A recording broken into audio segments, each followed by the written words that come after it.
Mes chers amis, l'heure est grave. Non, je plaisante, hein, l'heure n'est pas grave. En fait, je voulais juste converser un peu avec vous, mais au sujet de Anne-Sophie. Vous le savez, Anne-Sophie, c'est la jeune demoiselle qui s'était dénudée le jour de la fête du 8 mars. Donc, elle avait fait tout le tour du carrefour, étant topless, c'est-à-dire en tenue d'Adam, tout simplement. En fait, par la suite, ça avait beaucoup indigné les Camerounais, mais le problème est que son oncle était revenu dans mon inbox me dire que, en effet, Anne-Sophie était malade, elle avait été victime d'un surmenage et que c'était pas tout simplement de sa faute, quoi. En gros, elle était malade. C'est la seule explication. Elle était malade, elle était seule à la maison et malheureusement, ce qui devait arriver arriva. Ça, je l'ai compris. La preuve en est même que j'ai posté ça sur ma page. Mais, je dis bien mais, ce qui m'étonne, c'est que j'ai l'impression que, à la suite de ça, la fameuse Anne-Sophie est devenue influenceuse. Influenceuse dans quel sens? Moi, je m'attendais à ce que elle fasse preuve de beaucoup d'humilité. Oui, certes, la dépression existe. Elle est omniprésente, que ce soit en Afrique ou en Europe, on est tous d'accord là-dessus. Mais j'aurais aimé que soit elle se taise, soit qu'elle fasse preuve d'humilité. Parce que j'ai un peu essayé de regarder ses stories qu'elle a postées quelques jours après. Elle était limite en train de menacer les Camerounais, limite en train de menacer ses amis en mode oui, j'ai vu votre vrai visage, qui peut dire qu'il ne m'a pas posté en statut ce jour, qui peut oser dire que voilà, vous m'avez pas soutenu, blablabla. Stop mademoiselle, je t'arrête tout de suite et je te dirai pourquoi. En fait, de prime abord, quand on te voit, tu sembles être une fille épanouie, voilà, qui mène sa vie au quotidien, ses activités, en gros, qui aime la vie tout simplement, quoi. Donc, imagine que entre la personne qu'on a vue, peut-être, je sais pas moi, il y a 2 ou 3 jours, et subitement, on aperçoit des vidéos de toi où tu es en train de marcher dans tout le Cameroun, en train de montrer ton tot en plein jour. Il y a de quoi douter de toi, quoi. Vous voyez un peu? Moi, personnellement, j'ai fait une vidéo où je disais que voilà, ça c'était les conditions. Et j'assume ma vidéo. J'ai dit ça. Mais, je pense que nous tous, on a été nombreux à le dire, tout simplement parce que, enfin, c'est commode. Et je ne comprends pas un truc, hein. Quand on parle de surménage, pourquoi est-ce que tu ne t'es pas arrêté dans une poubelle, commencer à manger des trucs sales ou te jeter dans la rigole? Pourquoi le premier réflexe fut de te déshabiller et de marcher nu dans la rue? Dites-moi un peu les amis. Parce que sincèrement, je n'ai jamais compris. Vous savez tous que Yaoundé est rempli des gens qui sont fous, des gens qui sont folles. Vous voyez un peu, vous voyez les fous qui marchent partout en route au Cameroun là. Ce sont des personnes qui sont habillées, ils mangent dans la poubelle.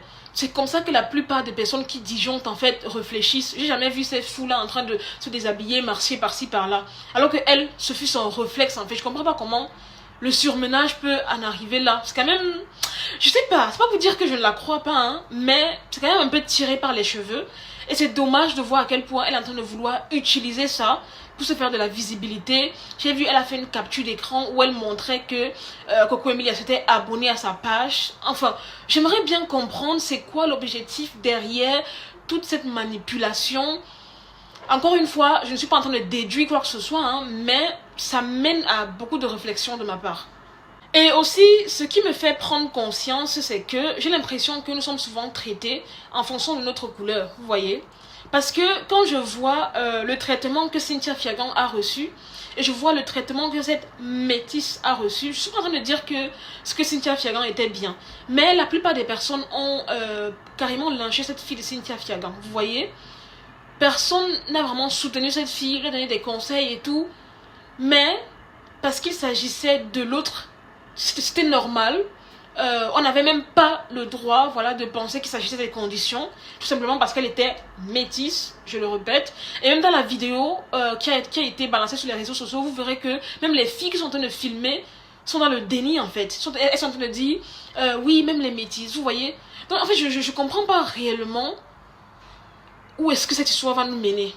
En tout cas, de toutes les façons, si ça peut te faire plaisir de devenir influenceuse, bah bonne chance. Mais une seule chose, je trouve que c'est quand même malsain de parler mal aux gens, de vouloir faire culpabiliser les gens, dire que oui, tout le monde t'a posté un statut, personne ne t'a apporté de la compassion, pardon. En fait, je suis désolée, hein. Je suis désolée, imaginez-vous, moi-même, actuellement, j'ai toute ma tête. Le lendemain, on me voit en train de marcher partout sans habit. il y a anguille sous roche.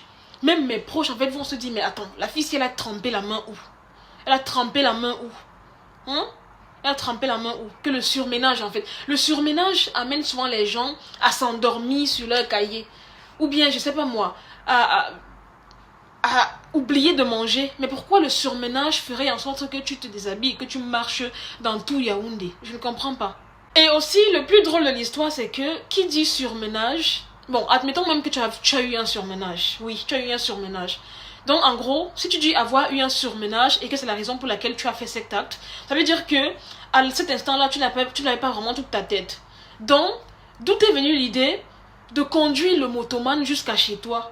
Enfin, je veux dire, comment est-ce que tu reconnaissais l'endroit où le motoman devait te conduire?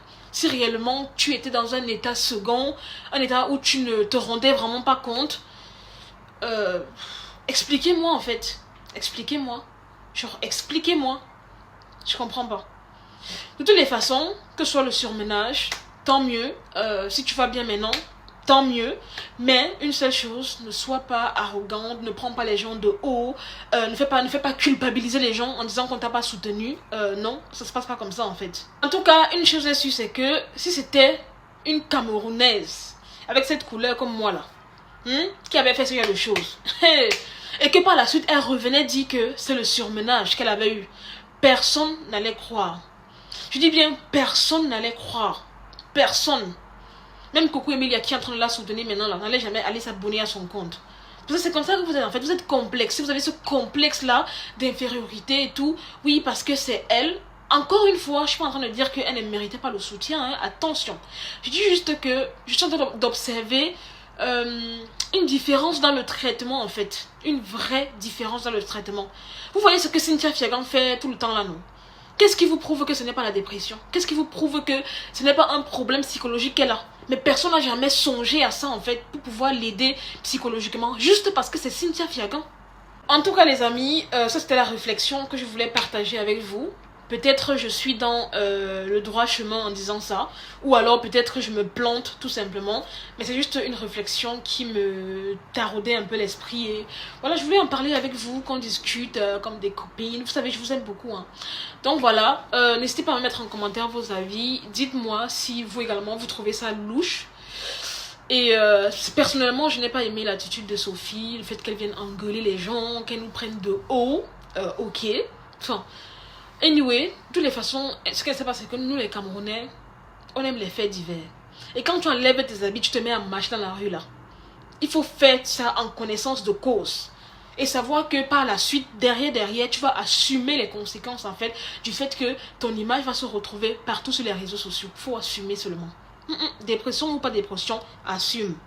En tout cas les amis, c'est tout pour cette vidéo. C'était Marie Bibi pour un petit débriefing, vite fait. Un peu pas très bien cadré, mais bien fait quand même.